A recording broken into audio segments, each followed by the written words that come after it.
Hello అండి. Welcome back to our channel series story time.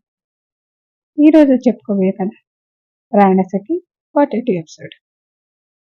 కథలో వెళ్ళబోయే ముందు మా వీడియోస్ నచ్చితే తప్పకుండా లైక్ చేసి కామెంట్స్ ఇచ్చి సబ్స్క్రైబ్ చేసుకోండి ఫ్రెండ్స్.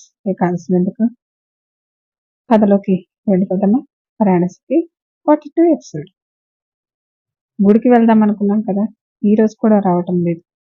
రిషి గారు రాకపోతే ఏమైందమ్మా గారు, మా ఫ్రెండ్స్ వస్తా అన్నారు. వాళ్ళు వచ్చి వెళ్ళిన తర్వాత మనం వెళ్దామా అని అడిగింది. రిషి రాకుండా మనం ఎలా వెళ్తాం, అవును రిషిని తీసుకుని వెళ్దాం అని అన్నారు జానకమ్మ గారు. రిషి గారు రాను ఉన్నారు కదా అమ్మగారు, మరి ఎలా వస్తారు అని అడిగింది ఆమెని. ఈ అమ్మమ్మ రిషిని ఎలా రప్పిస్తుందో చూస్తూ ఉండు అని అన్నారు జానకమ్మ గారు. అత్తయ్య గారు, ఎందుకు రిషిని అంత ఇబ్బంది పెడుతున్నారు? మీరు వాడికి రావటం ఇష్టం లేదు అన్నప్పుడు వదిలేయచ్చు కదా అన్నది సౌదామిని. సౌదామిని, ఈ విషయంలో మాత్రం నీకేమాత్రం సంబంధం లేదు. ఇది నేను, నా మనవడు మనవరాలు చూసుకుంటాం. నువ్వు లోపలికి వెళ్ళు అని అన్నారు జానకమ్మ గారు. అత్తయ్య గారు, మీరు ఇలా మాట్లాడటం ఏమీ బాగాలేదు. నా కొడుకు విషయం నాకు సంబంధం లేదంటారేంటి అని సౌదామిని కొంచెం కోపంగా అన్నది. నేను చెప్పింది నిజమే కదా సౌదామిని. రిషిని గుడికి తీసుకెళ్దాం అనుకున్నది నేను, నువ్వు కాదు కదా. అందుకే నీకు సంబంధం లేదని అన్నాను. దానికెందుకు అంతలా గింజుకుంటున్నావు? నా కొడుక్కి ఇష్టమైన పని ఎవరు చేయాలని చూస్తున్నా, ఇష్టం లేని పని ఎవరు చేయాలని చూస్తున్నా నేను ఊరుకోను. అది చివరికి అత్తగారైనా సరే అని చెప్పి కోపంగా లోపలికి వెళ్ళింది సౌదామిని. అమ్మమ్మ గారు, అత్తయ్య గారితో గొడవ ఎందుకు అన్నది ఆమెని. తన అత్తగారులా నీ మీద అజమాయిషీ చేయటం లేదు, మరి నేను తన అత్తగారిని అని మీ అత్త గుర్తు పెట్టుకోవాలంటే ఇలానే ఉండాలి మనవరాలా అన్నారు జానకమ్మ గారు. అత్తయ్య గారు, ఏమి గొడవ చేస్తారని భయం వేస్తుంది. మీ అత్త ఏమైనా చేస్తే నేను చూసుకుంటానే, కానీ ఎవరో నీ ఫ్రెండ్స్ వస్తారన్నావు కదా, ఇంకా రాలేదేమిటి అని అడిగారు. రిషి గారు పంపించాలి కదా అమ్మగారు. మీ ఫ్రెండ్స్ మన కంపెనీలో జాబ్ చేస్తున్నారా అని అడిగారు జానకమ్మ గారు. నేను వాళ్ళందరం ఒకే కంపెనీలో జాబ్ చేసేవాళ్ళం. ఆ కంపెనీని రిషి గారు కొన్నారు. అవునా, అంటే నువ్వు ఉద్యోగం చేశావా? చేశానమ్మమ్మ గారు, పెళ్ళైన తర్వాత మానేశాను. ఎందుకు ఎందుకు రిషి వద్దన్నాడా? లేదమ్మమ్మ గారు, ఆయన ఏమీ అనలేదు. మరి నువ్వు రిషితో పాటు రోజు ఆఫీస్కి వెళ్ళొచ్చు కదా అన్నారు. నాకే వెళ్ళాలని ఇంట్రెస్ట్ లేదు. అవని జానకమ్మ గారితో మాట్లాడుతూ ఉంది. రమ్య, కౌశల్ వచ్చారు. అవని అంటూ రమ్య వచ్చి అవనిని హక్ చేసుకుంది. కౌశల్ అయితే ఇల్లంతా ఆశ్చర్యంగా చూస్తూ ఉన్నాడు. రమ్య, ఎలా ఉన్నావు అని అడిగింది అవని. నేను బాగున్నానని అమ్మమ్మ గారు నన్ను గుర్తుపట్టారా అని అడిగింది రమ్య. నేనెందుకు గుర్తుపట్టలేదు, నువ్వు మా ఇంటికి వచ్చావు కదా అని అన్నారు జానకమ్మ గారు. కౌశల్ కొంచెం దూరంలో నిలబడి ఒంట్లను చూసి, కౌశల్ ఏంటి అక్కడే నిలబడ్డావు, రా అని పిలిచింది ఆమెని. జానకమ్మ గారు కౌశల్ని చూసి, ఇతను కూడా వచ్చాడు కదా అని అన్నది. అవునమ్మమ్మ గారు, మేము ముగ్గురం కాలేజీ ఫ్రెండ్స్ అని చెప్పింది. సరే, నీ రూమ్ తీసుకువెళ్ళమని నేను పనమ్మ చేత ఏమైనా పంపిస్తాను అని జానకమ్మ గారు కిచెన్లోకి వెళ్ళారు. రాండి వెళ్దామని అవని ఇద్దరిని పైకి తీసుకువెళ్ళింది.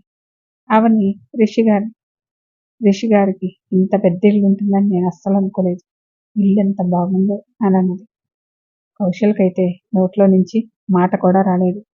తన రూమ్ డోర్ తీసి రూమ్లోకి వెళ్ళగానే రమ్య అయితే బొగ్గన 2 చేతులు పట్టుకుని, వావ్, ఇది నీ రూమా అని అడిగింది. రిషి గారి రూమ్, నేను తన భార్యను కాబట్టి నా రూమ్ అంటున్నాను. కౌశల్ అయితే రూముని చూడగానే మూర్ఛ వచ్చినంత పని అయింది. ఇక అవని భార్య అనగానే కళ్ళు తిరిగి పడతాడేమో అంత నీరసంగా అనిపించింది. అవని, నువ్వు రిషి గారు ఈ రూమ్లోనే ఉంటారా అని అడిగింది రమ్య. మరి ఈ రూమ్లో కాక ఇంకెక్కడ ఉంటాను? అది కాదే, నీకు రిషి గారితో ఎలా పెళ్లి జరిగిందో తెలుసు కదా, పైగా డివోర్స్ కూడా తీసుకుంటున్నారు అని కౌశల్ చెప్పాడు. రిషి గారు డివోర్స్ ఇస్తే సరిపోతుందా? నేను ఇవ్వొద్దా అని అన్నది అవని. అదేంటి అవని అలా మాట్లాడుతున్నావు, నువ్వెందుకు ఇవ్వవు అని అడిగాడు కౌశల్. ఈ విషయం గురించి నీతో మాట్లాడాలని రమ్మన్నాను. అసలు నీ మనసులో ఏమనుకుంటున్నా? ఈ విషయం నాతో మాట్లాడటానికి ఏమీ లేదు. అవని, నేను నిన్ను ఎంతగా ప్రేమించానో మర్చిపోయావా? నన్ను పెళ్లి చేసుకుంటానని చెప్పి ఇప్పుడేంటి ఇలా అంటున్నావు అని సీరియస్గా అడిగాడు. నువ్వు పెళ్లి చేసుకుందామంటేనే నేను పెళ్లి కొప్పుకున్నాను, కానీ నేనేమి నిన్ను పెళ్లి చేసుకుందామని అడగలేదే. అయితే ఇప్పుడేమంటావు అని కోపంగా చూశాడు కౌశల్. కౌశల్, ఎందుకంత కోపం? అవని ఏం చెప్తుందో విను అన్నది రమ్య. ఏముంటుంది చెప్పేది? రిషి గారి పొజిషన్ చూసేసరికి నా మీద ప్రేమపై ఆయన మీద ప్రేమ కలిగినట్లుంది అని వ్యంగ్యంగా అన్నాడు.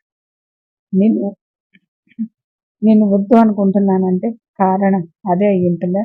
ఇక వేరే కారణం ఉండదా? అవని కూడా కోపంగా అడిగింది. ఇందులో కొత్తగా చెప్పే కారణం ఏముంది? ఆఫీస్కి CEO అయ్యారు రిషి గారు. ఇక ఇల్లు చూస్తే ఇంద్రభవన్లు కనిపిస్తుంది. ఇవన్నీ కాదు, కానీ నన్ను పెళ్లి చేసుకోవటానికి నీ మనసు ఎలా అంగీకరిస్తుంది అని అన్నాడు. నాకు నీ మీద ప్రేమ ఉంటే ఇవన్నీ చూసినా నిన్నే చేసుకోవాలని అనిపించేది, కానీ నాకు అలా అనిపించటం లేదంటే నీ మీద నాకు ప్రేమ లేదనే కదా అర్థం అన్నది. ఎందుకవని అబద్ధాలు చెప్పటం? రిషి గారికి ఉన్న డబ్బు చూసి విడాకులకి ఇవ్వనంటున్నానని అర్థమైందిలే. నువ్వేమనుకున్నా నాకు నష్టం లేదు కౌశల్. రిషి గారు కట్టిన తాడిని తీయటం నాకు ఇష్టం లేదు, అందుకే విడాకులు ఇవ్వడానికి ఒప్పుకోవటం లేదు. మీరు నమ్మినా నమ్మకపోయినా ఇదే లేదు. నువ్వు అలా మాట్లాడితే నిన్ను ప్రేమించిన నేను ఏమవ్వాలవని? నీతో ఇలా చెప్పడానికి నాకు బాధగా ఉంది కౌశల్, కానీ చెప్పకపోతే నువ్వు ఇంకా నా మీద ఆశలు పెట్టుకుంటావని చెప్తున్నాను. నా గురించి ఆలోచించడం మానేసి ఒక మంచి అమ్మాయిని చూసి పెళ్లి చేసుకో అని చెప్పింది అవని. అవని, నువ్వు అసలు ఏం మాట్లాడుతున్నావు? వేరే అమ్మాయిని పెళ్లి చేసుకోవటం ఏమిటి అని అన్నాడు. అదేంటి కౌశల్, పెళ్లి చేసుకోకుండా అలానే ఉంటావా? నేను పెళ్ళి అనేది చేసుకుంటే నిన్నే చేసుకుంటానని, ఇంకెవరినే చేసుకోను. అయినా నువ్వు ఇలా ఎలా మాట్లాడుతున్నావో నాకు అర్థం కావటం లేదు. ఇందులో అర్థం కాకపోవటానికి ఏముంది కౌశల్? ఇది నా మెడలో పడినప్పుడే నేను రిషి గారికి భార్యను అయ్యాను. ఇక ఎవరు ఎన్ని చెప్పినా నేను వినను. ఆఖరికి రిషి గారు చెప్పినా కూడా నా నిర్ణయంలో మార్పు ఉండదు. ఇది చెప్పాలని పిలిచాను కౌశల్. ఇక మా ఇంటికి వెళ్ళి మా అమ్మా నాన్నని అవనితో పెళ్ళెప్పుడని విసిగించ కౌశల్ అని సీరియస్గా చెప్పింది. నువ్వు కూడా అందరిలా డబ్బు కోసం ఇలా చేస్తావని అనుకోలేదు. నీకు మనుషుల కన్నా డబ్బే ముఖ్యం కదా అని అన్నాడు. నా మనసులో ఉంది చెప్తే నేను ఇక డబ్బు కోసం ఇలా అంటున్నానని ఎందుకు అనుకుంటున్నారు? రిషి గారికి డబ్బు లేకపోయినా నేను ఈ మాట చెప్పేదాన్ని అని అన్నది అవని. నువ్వు అలా చెప్పవు అని రిషి రూమ్లోకి వస్తూ అన్నాడు. ఏమంటున్నారు రిషి గారు?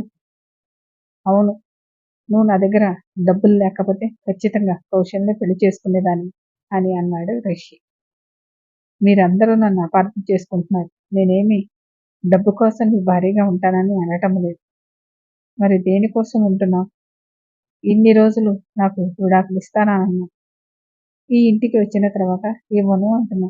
మరి ఎలా అర్థం చేసుకోవాలి అని కోపంగా అడిగాడు రిషి. అంటే నేను విడాకులు ఇవ్వను అంటే ఇక మీ డబ్బు కోసమే నేను ఇక్కడ ఉన్నానని అనుకుంటున్నారా? ఎవరైనా అదే అనుకుంటారని అని కౌశల్ అన్నాడు. ఎవరో ఏదో అనుకుంటారని నేను నా నిర్ణయాన్ని మార్చుకోలేను. ఎవరికి ఇష్టం ఉన్నా లేకపోయినా నేను రిషి గారి భార్యగానే ఉంటాను అని ఖరాఖండిగా చెప్పేసింది అవని. అవని రిషి గారికి ఇష్టం లేనప్పుడు నువ్వెందుకు ఇక్కడ ఉండటం అని అన్నది రమ్య. నువ్వు నోరు ముయ్యవే. ఆయన నాకు ఇష్టమే తలకట్టారా? లేదు కదా. అయినా నేను ఆయన ఏమి అనకుండా ఆయన భార్యగా ఉంటానని అంటున్నాను. ఇందులో తప్పేముంది? ఇంటికి రాకముందు అంతా విడాకులు ఇస్తానన్నా, నువ్వు ఇంటికి వచ్చిన తర్వాత డెసిషన్ ఎందుకు మార్చుకున్నావు? నా ఆస్తి అంతస్తు చూసే కదా నువ్వు నాకు భారీగా ఉండాలని అనుకుంటున్నావు. నీకు ఎంత డబ్బు కావాలో చెప్పు, నేనే ఇస్తాను. కానీ నువ్వు విడాకులకు అంగీకరించాలి అని అన్నాడు రిషి. మీకు విడాకులు ఇవ్వటానికి నాకు ఎంత ఇస్తారేంటి అని అడిగింది అవని. అవని అలా అడగగానే ముగ్గురు షాక్ అయ్యారు. ఏంటి అలా చూస్తున్నారు? చెప్పండి, ఎంత ఇస్తారో. నీకెంత కావాలో చెప్పు అని కోపంగా అడిగాడు రిషి. అదేంటండి, మీరే కదా డబ్బు ఇస్తానన్నారు, మరి ఎంత ఇస్తారో చెప్పరేంటి అని అడిగి. అవని, నీకేమైనా పిచ్చి పట్టిందా? డబ్బు తీసుకొని విడాకుల పత్రాలు సంతకాలు పెట్టడం ఏంటి అని రమ్య అడిగింది. ఇప్పటిదాకా సినిమా చూసినట్టు చూసావు కదే, ఎవరి డబ్బు విషయం ఎత్తింది నేనా వాళ్ళ అని రమ్య మీద గయ్యమని లేచింది అవని. నేనేం చేశానే నా మీద అరుస్తున్నావు? నువ్వే కదా వాడి వైపు మాట్లాడుతున్నావు. అబ్బా, నేను ఎవరి వైపు మాట్లాడటం లేదే. నువ్వు డబ్బులు తీసుకుంటానని అంటే అంటున్నాను. మరి ఆయన గారే కదా డబ్బులు ఇస్తాను సంతకం పెట్టి అని అడుగుతున్నారు. అలా అడిగితే పెట్టేస్తావా? ముందు సార్ గారు ఎంత ఇస్తారో చెప్పనివ్వు అని అన్నది. అవని అలా మాట్లాడుతుంటే రిషికి కోపం వచ్చి, ₹1,00,00,000 ఇస్తాను అని అన్నాడు. Story continue. మళ్ళీ నెక్స్ట్ ఎపిసోడ్లో కలుసుకుందాం. Thank you.